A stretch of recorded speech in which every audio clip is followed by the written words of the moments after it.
واجب ہے. کہنا پھر آپ کیوں نہیں کرتے؟ چاش کا وقت تھا، صبح 9-10 بجے کا ٹائم.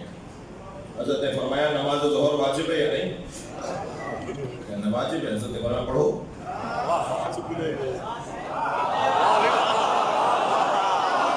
کہنا ابھی وقت نہیں آیا. حضرت نے فرمایا یہی تمہارا جواب ہے. ان کے خلاف قیام واجب ہے مگر وقت ہم جانتے ہیں کب آئے گا اور ہمیں کب کیا کام کرنا ہے. ستارہ گردش میں علی نہ جائیے. میرے مولا گھوڑی پر بیٹھ چکے تھے، وہ پیٹ سے بھی تھی، اتر آئے اور اس کی طرف بڑھے چند قدم اور فرمایا تو ستاروں کو جانتا ہے؟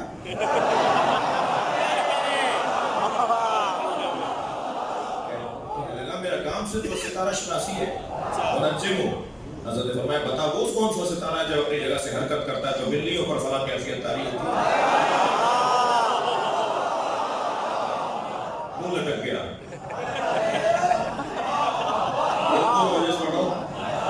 منہ لٹک گیا. حضرت نے فرمایا چل یہ بتا وہ کون سا ستارہ جب اپنی جگہ سے حرکت کرتا ہے تو اونٹ پر فلاں کیفیت طاری ہوتی ہے.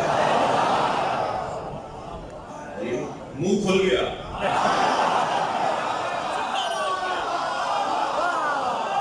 حضرت نے فرمایا تو ستاروں کی بات کر رہا تھا، بتا میری گھوڑی کے سر کے نیچے کیا ہے؟ نہیں پتا. حضرت نے فرمایا چل بتا میری گھوڑی کے شکم میں نر ہے یا مادہ، یہ بتا.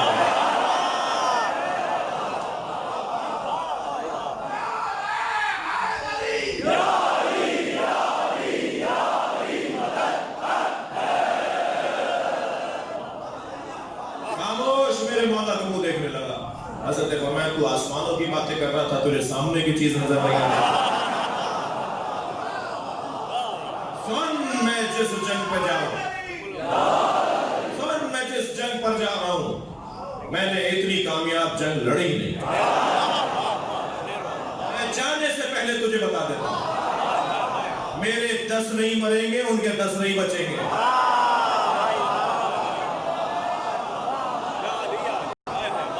کے لشکر میں بھی 6000 لوگ تھے، وہاں بھی 4000 لوگ تھے. وہاں اللہ نے فرمایا 10 نہیں بچیں گے، 9 بچ کے بھاگے. ادھر مولا کے 9 شہید ہوئے. اور ایک شخص نے آواز دے کر کہہ دیا یا علی جو ہمارے شہید ہوں گے ان کے نام وہ بھی بتا دیتا ہوں. اپنے شہیدوں کے نام بھی بتا دیا اور ان کے بھاگنے والوں کے نام بھی پہلے بتا دیا.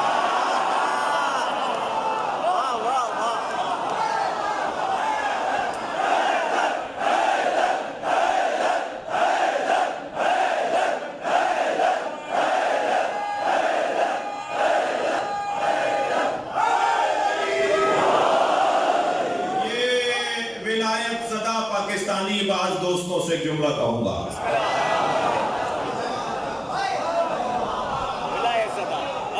مجھے فخر ہے اور اللہ کا شکر ادا کرتا ہوں پاکستان میں جتنے میرے بیان میں حیدر حیدر کے نعرے لگ رہے ہیں کسی کے نہیں لگ رہے ہیں.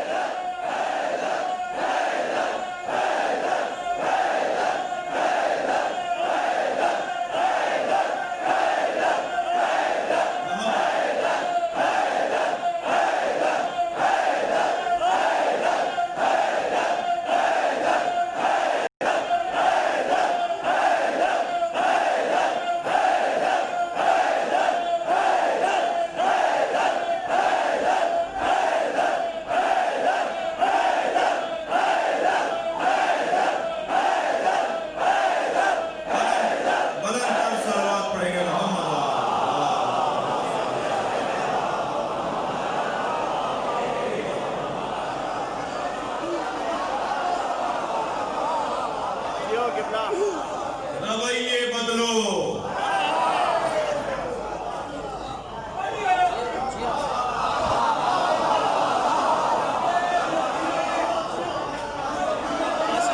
گالیاں دے کر کوئی کبھی نہیں جیتا. میں تم سے محبت کر رہا ہوں. میں اپنے ماحول سے محبت کر رہا ہوں. اپنے وطن سے پیار کر رہا ہوں. اپنے صوبے سے پیار کر رہا ہوں.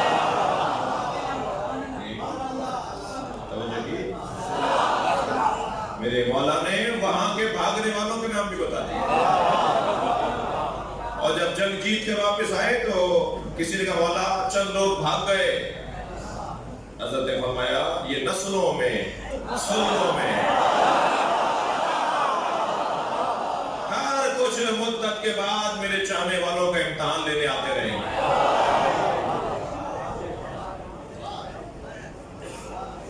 مفتی جعفر حسین اللہ نے تو تفسیر شرح نہج البلاغہ کے اس فرمان کی شرح میں لکھ دیا کہ 2 یمن بھاگے, 2 افریقہ بھاگے. مجھے لگتا ہے 2 افغانستان بھی بھاگے.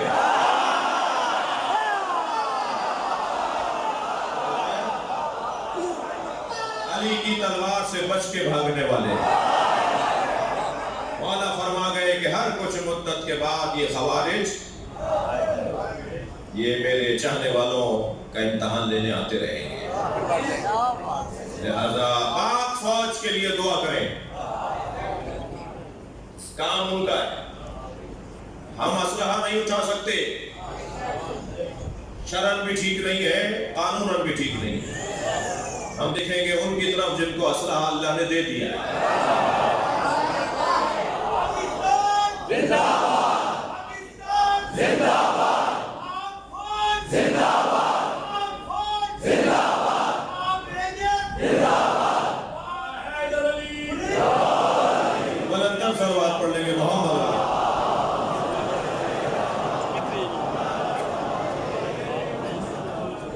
توجہ ہمارا تھی ملن آئیے جہاں میں تھا. کہنے لگا توجہ چاہوں گا. کہنے لگا ما عدلتا یا رسول اللہ. تھک تو نہیں گئے. یا رسول اللہ آپ نے مال غنیمت تقسیم کرنے میں عدل سے کام نہیں لیا. فغضب غضبا شدیدا واحمر وجهه. سرکار کو چند ہی مرحلوں پر اور موقعوں پر غصہ آیا ہے. ان میں سے ایک جگہ سرکار کے لیے وہ غضب شدید غصہ آیا. اور اتنا شدید غصہ تھا سرکار کو اس جملے پر کہ احمر وجهه, سرکار کا چہرہ سرخ ہو گیا. پھر فرمایا من یعدل ان لم یعدل اللہ ورسولہ. اگر اللہ اور اللہ کا رسول عادل نہیں ہے تو پھر کون ہے؟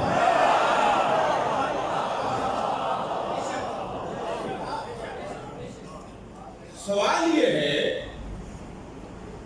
کہ اگر علی قرآن کی تفسیر نہیں بتائیں گے تو کون بتائے گا؟ آپ نے تو کہا کہ تفسیر اٹھا کے لے جاؤ. ہمیں نہیں چاہیے آپ کی تفسیر. اور میرے مولا وہ تفسیر جو نبی نے مولا کو بتائی تھی اور مولا لکھ کر رہا ہے وہ لے گئے. کوئی امام حسن کے پاس, کوئی امام حسین کے پاس, اب امام وقت کے پاس ہے. جو امام لے کر آئیں گے وہ کوئی قرآن لے کر نہیں آئیں گے. قرآن یہی ہے, تفسیر قرآن جو امام لے کر آئیں گے.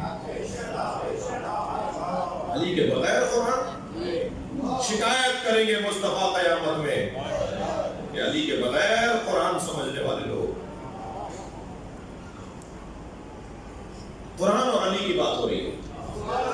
وَنُنَزِّلُ الْقُرْآنَ مَا هُوَ شِفَاءٌ وَرَحْمَةٌ لِّلْمُؤْمِنِينَ وَلَا يَزِيدُ الظَّالِمِينَ إِلَّا خَسَارًا. یہ پروردگار عالم کا عجیب کلام. اور ہم نے قرآن کو نازل کیا ہے کہ جس میں شفا ہے اور رحمت ہے مومنین کے لیے. اور یہ قرآن ظالموں میں کچھ نہیں بڑھاتا مگر ان کا نقصان. یہ قرآن ظالموں کا نقصان کرتا ہے. یہ قرآن ظالموں کو نقصان میں ڈالتا ہے. ظالم قرآن پڑھ کر اور نقصان اٹھانے والوں میں سے وَلَا يَزِيدُ الظَّالِمِينَ إِلَّا خَسَارًا، ظالموں میں اس قرآن سے کچھ نہیں بڑھتا، کچھ نہیں ملتا الا خسارہ، سوائے خسارے۔ جیسے قرآن مجید ظالم پڑھے تو اس کے ظلم میں اضافہ ہوتا ہے، بھئی قرآن تو ہدایت کے لیے آئی تھی، قرآن ہدایت کے لیے، ہدی للمتقین نہیں ہے، ہدی للناس نہیں ہے، پھر یہ کیا قرآن کہہ رہا ہے؟ میں نے پہلی مجلس میں کہا تھا ایک آیت پڑھ کر عقیدہ بنانے والا بند گلی میں کھڑا ہو جاتا ہے، ایک آیت سے عقیدہ بناؤ گے تو 20 آیت کو کیا کرو گے؟ یہ آیت کہہ رہی ہے کہ ظالموں کے نقصان میں اضافہ ہوتا ہے قرآن سے، قرآن ظالموں کے نقصان میں اضافہ کر دیتا ہے۔ قرآن ہدی للمتقین، پہلے تم اپنا دل پاک کرو، پہلے اپنا من پاک کرو، پہلے ظرف پاک کرو تاکہ پاک مظروف اس میں سما سکے۔ اگر ظرف پاک نہیں ہوگا تو پاک مظروف بھی اس میں نہیں سمائے گا، ظالموں کے نقصان میں اضافہ ہوتا ہے۔ تو مجھے عزیزو عقیدت بھرا علمی جملہ کہنے دیجیے، جیسے قرآن ظالموں کے نقصان میں اضافہ کرتا ہے، ایسے ہی علی بن ابی طالب فاجروں کے لیے نقصان دہ ہے۔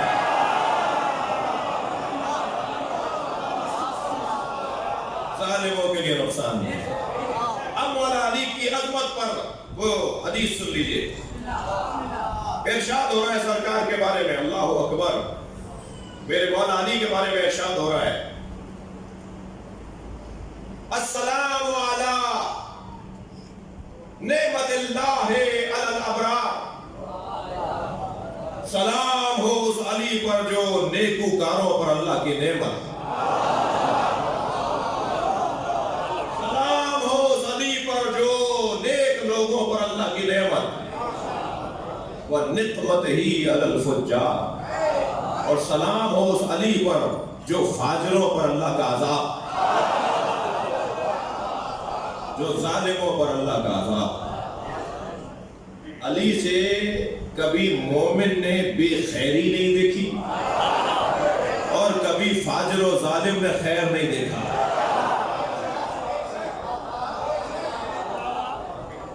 ظالم اور فاجر بچ کے رہے علی سے، جب ماضی کا ظالم اور فاجر علی سے بچ کے رہے، آج کا ظالم اور فاجر بھی علی سے بچ کے رہے۔ علی گئے نہیں ہے،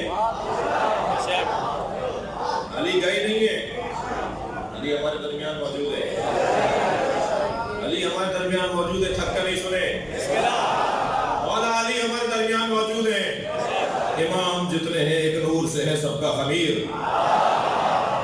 ہے، ان میں سبھی محمد صغیر ہو کے کبیر، خیال ہے کہ نظر بندی مصور نے الٹ پلٹ کر دکھائی نہ ہو وہی تصویر، صلوات پڑھیں محمد و آل محمد۔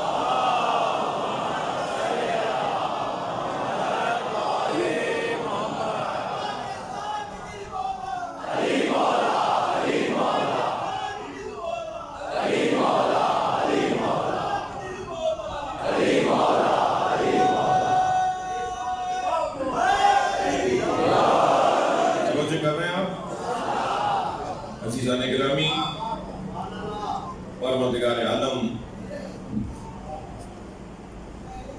ہمیں علی کی ولایت سے ہمیشہ سرشار، سرفراز اور منور اور معطر رکھے۔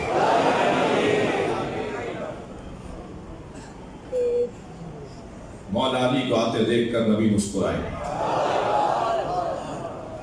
آواز دی اپنی زوجہ محترمہ سے، فلاں غذا جو تیار کی ہے وہ لے آؤ، میں علی کے ساتھ کھاؤں گا۔ برابر میں بیٹھایا، پیار اور محبت کا اظہار کیا۔ یوں تو سرکار کا روح انور رحمت للعالمین کا روح انور ہے، ہمیشہ چہرہ بشاش تھا، ہمیشہ چہرے پر پیار، محبت، رحمت، رافت تھی۔ سرکار کا چہرہ انور کبھی کسی کو یہ احساس نہیں ہوتا تھا کہ آج آپ ناراض ہیں، مگر وہ اللہ چند مثالوں کے نام۔ توہین برداشت نہیں ہے، اللہ کو برداشت نہیں ہے۔ مولا علی نے پوچھا یا رسول اللہ آج آپ خوش ہیں اور ہمیشہ سے زیادہ ہیں؟ فرمایا میں ایک مدت سے اللہ سے ایک چیز مانگ رہا تھا، آج اسے دے دی۔ میں اللہ سے ایک مدت سے ایک چیز مانگ رہا تھا، وہ آج اس نے مجھے دے دی۔ سألت ربی یا علی، اے علی میں نے اپنے رب سے سوال کیا تھا ان یجعلک قائدا لامتی الی الجنہ، میں اللہ سے ایک چیز مانگ رہا تھا کہ اللہ تمہیں میری امت کے لیے جنت لے جانے والا قائد بنا دے۔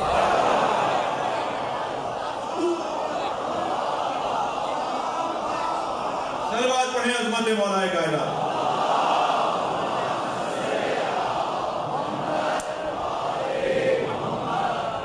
فَأَجَابَنِ اللَّهُ، اور اللہ نے مجھے جواب دے دیا کہ میں نے علی کو تمہاری امت کا قائد بنا دیا، تمہاری امت کو علی جنت میں لے کے جائے گا۔ وقت نہیں رہا، ضرورت بھی نہیں ہے کہ جو علی کے نام سے چڑھتے ہیں وہ جنت کے شوقین کیوں ہیں؟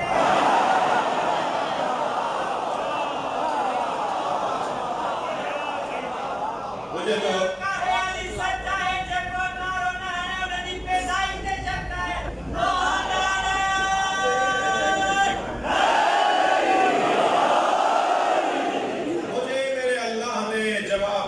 کہ اللہ نے تمہیں میری امت کے لیے جنت جانے کے لیے لے جانے کے لیے قائد بنا دیا۔ میرے مولا علی کی آنکھوں میں آنسو آ گئے اور فرمایا یا رسول اللہ یہ سب آپ کی وجہ سے، میرا مقام اگر ہے تو آپ کی وجہ سے، وہ جو ہے میرا کوئی عظمت، میرا کوئی مقام ہے تو وہ آپ کی وجہ سے۔ ایک دن سرکار معراج سے لوٹے، وہ جو غیر رسمی معراج ہے سرکار کی ہوئی، جب چاہا چلے وہ والی معراج ہے جو سرکار کی ہوئی، نام جب چاہا، جب دل کیا، سب کچھ انہی کا ہے، زمین و زمان ان کے ہیں، زمین و آسمان ان کے ہیں، سب کچھ انہی کے لیے بنایا ہے۔ یہ بنی ساری کائنات عشق میں۔ تو ایک دفعہ غیر رسمی سفر پر سے واپس آئے تو فوراً کہا علی کو بلاؤ، اور مولا علی کی پیشانی کا بوسہ دے کر کہا اللہ اکبر، مجھے اللہ نے کہا ہے فقرا منی السلام، علی کو میرا سلام پہنچا۔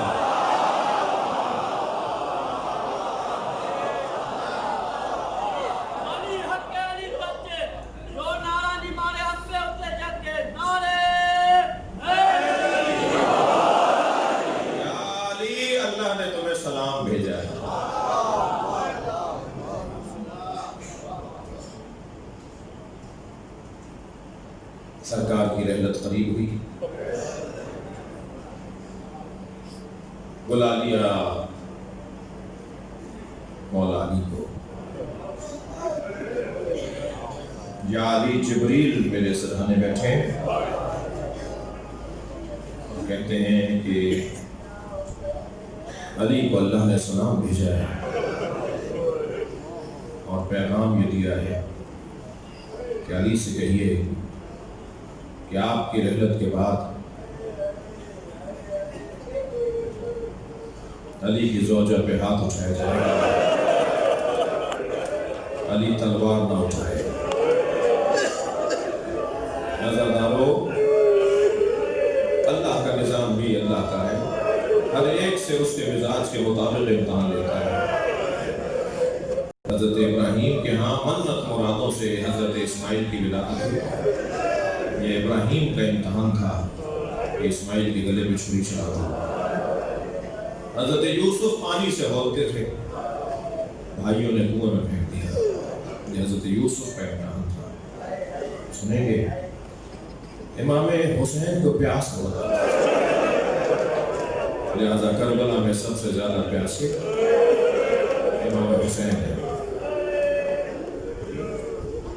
جناب زہرا کے مزاج میں مانگنا نہیں تھا،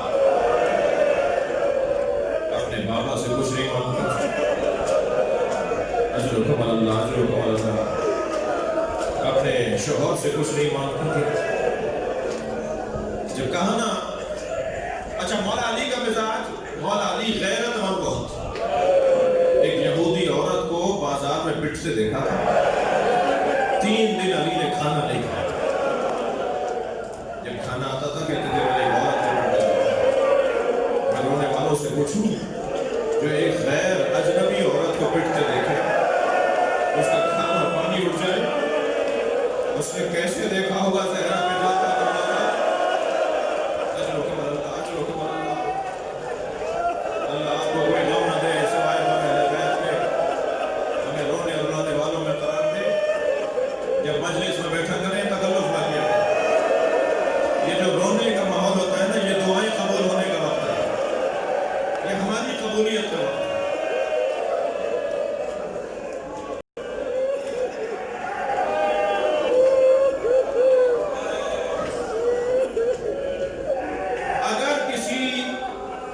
بچے کے سامنے اس کی ماں کو مارا جائے تو بچوں کے اوپر جو اس کا اثر ہوتا ہے، اور اگر کبھی بابا کہے کہ بیٹا کس نے مارا تھا اور وہ دور سے کہے کس نے مارا تھا، وہ بچہ جب تک موجود رہے گا نا وہ شخص اس کے ذہن میں رہے گا اس نے میری ماں پہ ہاتھ گلفز جس نے لات مار کے دروازہ گرایا تھا، سب جملے کہہ رہا ہوں اللہ کرے آپ برداشت کر پائے۔ دوسرے دن وہ جب ٹیکس جمع کروانے، مالیات جمع کروانے ہے، اس نے کہا آج تمہارا یہ مالیات تمہاری معاف ہے، اور اس سے پیسے نہیں لیے حکومت نے، تو مولا کی آنکھوں میں آنسو آ گئے اور وہاں سے اٹھ کے چلے گئے۔ تو پوچھا مولا کے چاہنے والے نے، مولا کوئی واقعہ سامنے آیا، کسی چیز نے آپ کو دکھایا؟ فرمانے کہ تم نے دیکھا آج اس سے پیسے نہیں لیے گئے، یہ انعام تھا زہرا پہ گرتے دروازے کا۔ اجرکم اللہ اجرکم اللہ، بولا کسی غم نہ روائے سوائے اہل بیت کے رونے رلانے والوں میں قرار دے۔ میرے ایک ملنے والے نے مجھ سے کہا کہ ان کی زوجہ سے شدید اختلاف تھا، روزانہ تکرار ہو رہی تھی، میاں بیوی آپس میں لڑ رہے تھے۔ کہنے لگے ایک دن پھر انہوں نے چپتا ہوا جملہ مجھے کہا، پہلے غصے میں اپنی زوجہ کو تماچا مار دیا، کہتے ہیں کہ 2 دن بعد 3 دن بعد مجھے احساس ہوا کہ مجھے مارنا نہیں چاہیے تھا، تو 3 دن بعد میں نے اپنی زوجہ سے معافی مانگی اور میں نے کہا دیکھو مجھ سے غلطی ہو گئی، مجھے مارنا نہیں چاہیے تھا۔ میری بیوی کو کہتے ہیں، میری بیوی کہنے لگی آئندہ کبھی ایسا ہو، آپ غصے پہ قابو نہ پا رہے تو اتنا ضرور خیال کیجیے گا میرے بچوں کے سامنے نہ مارے۔ جب آپ مار رہے تھے میری بیٹی دیکھنے تو 3 دن سے بخار میں، اور کہتی ہے اماں کو بابا نے مارا۔ سنے کے ہزاروں امام حسن مدینے کی ایک گلی سے نہیں گزرتے، جب وہ گلی آتی تھی رستہ بدل دیتا۔ جب کسی نے پوچھا مولا آپ اس گلی سے کیوں نہیں گزرتے، تو فرمانے لگے میں اپنی ماں کے ساتھ جا رہا تھا، ایک شخص نے میری ماں زہرا پہ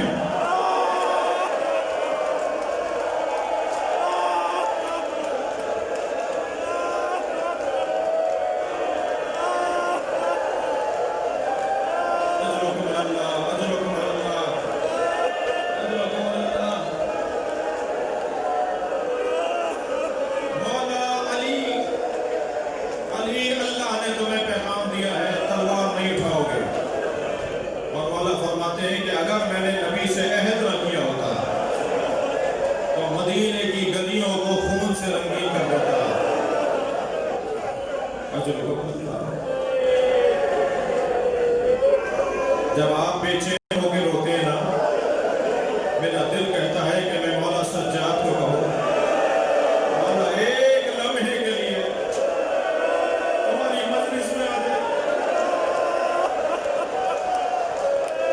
مولا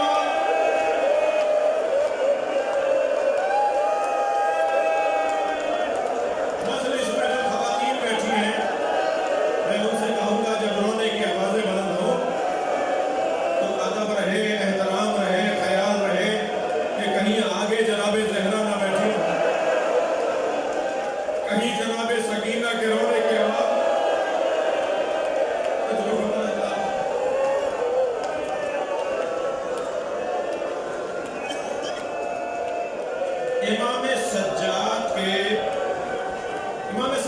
کا امتحان یہ تھا کہ امام سجاد کا بدن مبارک نازنین بدن تھا، نازک بدن تھا، بلا تشبیہ آپ کے ہاتھ آپ کے پیر یہ بلا تشبیہ روئی کے گالوں سے زیادہ نرم،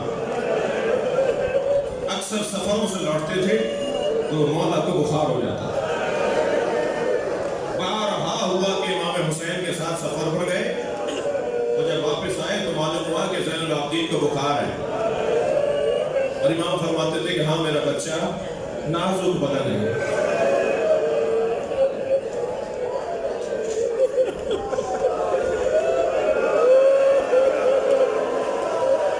اللہ کا امتحان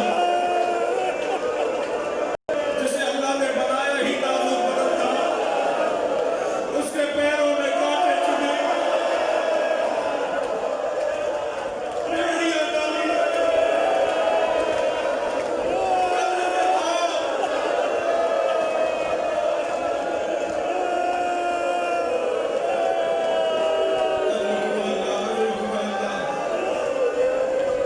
تسلی کیجئے، تسلی کیجئے، مجھے جلدی نہیں ہے۔ بعض لوگوں کو میں دیکھ رہا ہوں کہیں کوئی حادثہ نہ ہو جائے۔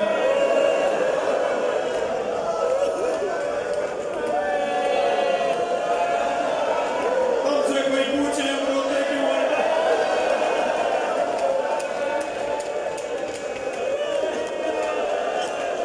اللہ آپ کی بچیوں کو سالم رکھے، اللہ آپ کی بیٹیوں کے پردے محفوظ رکھے۔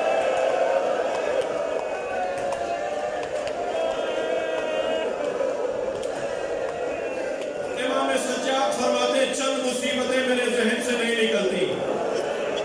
وہ جو چند مصیبتیں امام سجاد نے بیان فرمائی نا میرے ذہن سے نہیں نکلتی، اس میں فرماتے ہیں ایک مصیبت میرے ذہن سے نہیں نکلتی، دربار شام تھا، ایک شخص نے میری سکینہ کی تابشارہ کی، میری بہن مجھ سے لپٹ گئی۔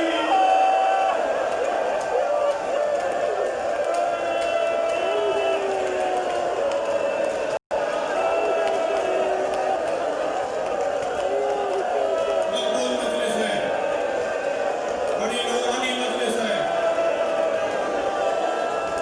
مولا امام زمانہ سے کہیے مولا ایک نگاہ اس مجلس پر، یہ سارے آپ کے نوکر بیٹھے،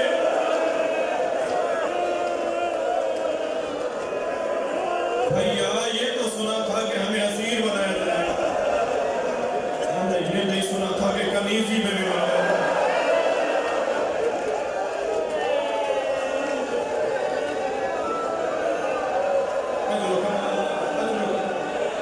پھر فرماتے ہیں کہ یہ مصیبت میرے ذہن سے نہیں جاتی، ہمیں باندھ کر کھڑا کیا گیا،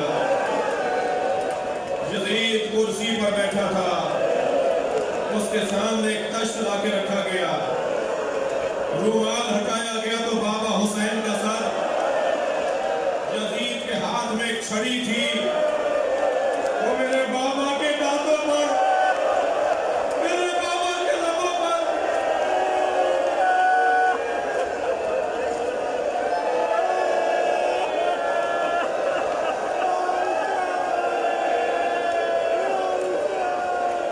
ایک صحابی رسول کھڑے ہو گئے اور کہا یزید یہ چھڑی ہٹا، میں نے اپنی آنکھوں سے دیکھا، نبی لبوں کو بوسہ دیتے تھے، اس صحابی کو اتنے کوڑے مارے۔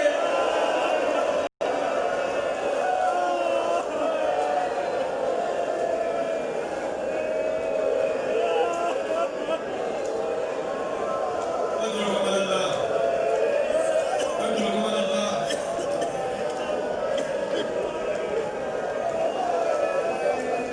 مجلس ہو گئی عزیزانو، اب رولیے، مجھے صرف ایک مثال دینے دیجئے، میرے پاس صرف کل کی مجلس رہ گئی ہے،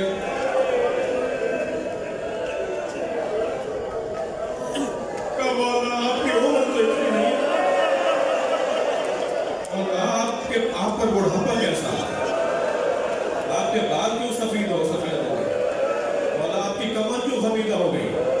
تو میرے مولا نے ایک آہ بھر کر کہا سکینہ کے جنازے نے اڑا وہ زندان میں